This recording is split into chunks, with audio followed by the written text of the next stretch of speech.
प्रधानमंत्री नवभारतस्य श्रीराम भक्तो विशाम वरिष्ठः मया समासादित मित्र भावो नरेंद्र मोदी जयतात किलायम। जब आडवाणी जी ने रथ यात्रा निकाली 1988 में, उस समय नरेंद्र भाई मोदी उनकी व्यवस्था में थे। उसी समय से उनकी मेरी मित्रता है। यहां तक कि जब हम दोनों मिलते हैं तो ना वो प्रधानमंत्री होते हैं ना मैं जगत गुरु, दोनों मित्र ही मित्र होते हैं। यह मित्रता हमारी उनकी चली आ रही है, प्रगाढ़ मित्रता, और कोई स्वार्थ नहीं।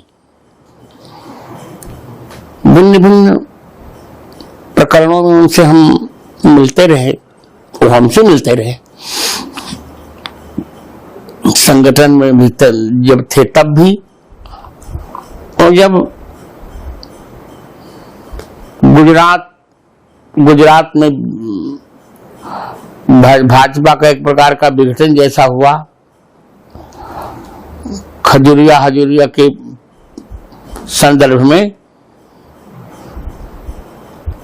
और फिर नरेंद्र मोदी जी को गुजरात भेजा गया, तभी मेरी उनकी मित्रता थी। मैं उनके शपथ समारोह में भी गया, और फोन पर भी मेरी उनसे चर्चा हुई तो उन्होंने कहा कि जगत गुरु जी आप एक बार दिल्ली आ जाइए। मैं व्यस्त हूं, नहीं आ पा रहा हूं। मैं दिल्ली गया, उनसे मेरी चर्चा हुई, बहुत मधुर। जब भी हम लोग चर्चा करते हैं राष्ट्र संबंध में ही चर्चा करते हैं, इस राष्ट्र को कैसे सर्वसमर्थ बनाया जाए, यही चर्चा हम दोनों करते हैं। भगवान की कृपा से 2019 में भी मोदी आए। मित्रता की सीमा यहां तक पहुंची कि मैंने एक बहुत बड़ा ग्रंथ लिखा, जिसको आप पुस्तक कह सकते हैं अपनी भाषा में। 10,000 पृष्ठों में पाणिनि अष्टाध्यायी पर मैंने वृत्ति लिखी। उन्होंने कहा कि आपके लिए ही विशेष कार्यक्रम बनाकर हम चित्रकूट आ रहे हैं। मोदी जी तुलसी पीठ आश्रम में आए, फिर मेरी पुस्तकों का उन्होंने लोकार्पण किया। पहली बात तो उनको कार्य करने की क्षमता बहुत है, उत्साह बहुत है।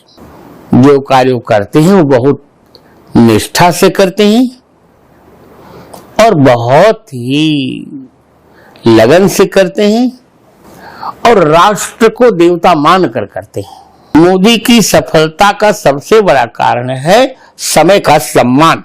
और जो सबसे बड़ी धार्मिकता का उदाहरण है वो ये है कि रामलला के भूमि पूजन में भी मैं और मोदी जी दोनों थे, और रामलला जी के प्राण प्रतिष्ठा में भी हम दोनों थे। रामलला के प्रति कितना उनको आदर है। एक बार उनका भाषण हो रहा था तो 2014 के चुनाव की रैली में पटना में, तो वहां उन्होंने रामचरितमानस की चौपाई बोली, पवन तने बल पवन समाना बुध विवेक विज्ञान निधाना। जहां भी मोदी जाते हैं, जो भी मंदिर उनको उनके लक्ष्य में आता है, तो प्रत्येक मंदिर में जाकर भगवान की अर्चना करते हैं और भगवती की अर्चना करते हैं। धार्मिकता तो मोदी के प्रत्येक कार्यकलाप में छिपी हुई है, और आध्यात्मिकता भी। मोदी स्वयं बहुत आध्यात्मिक है, बहुत धार्मिक है। पर धर्म उनका धर्म पाखंड नहीं है, दिखावा नहीं है, वास्तविक है। धार्मिकता तो मैं तो कहूंगा कि इतना धार्मिक प्रधानमंत्री भारत में अभी नहीं आया, मोदी के अलावा। उनका मन था कि रामलला जल्दी विराज जाएं, सब कुछ राममय हो गया। भले कभी पैंट शर्ट पहने या कुर्ता पैजामा पहने या कोई भी पहने, पर वो श्वेत वेश में वो संत ही हैं मोदी जी। संत उतना बल्कि त्याग नहीं करता जितना स्वयं करता, अपने लिए कुछ उस व्यक्ति ने किया ही नहीं। राष्ट्रदेव भव, राष्ट्र के लिए जिसे अपना स्वाहा कर दिया, वो क्या चाहिए। विकसित भारत आज उन्हीं की देन है। मोदी जी की ही का ही एक ऐसा नेतृत्व है कि 10 वर्षों में 25 करोड़ लोगों को गरीबी की रेखा से ऊपर ले आए। For more such videos, subscribe to the NewsX YouTube channel, hit the bell icon.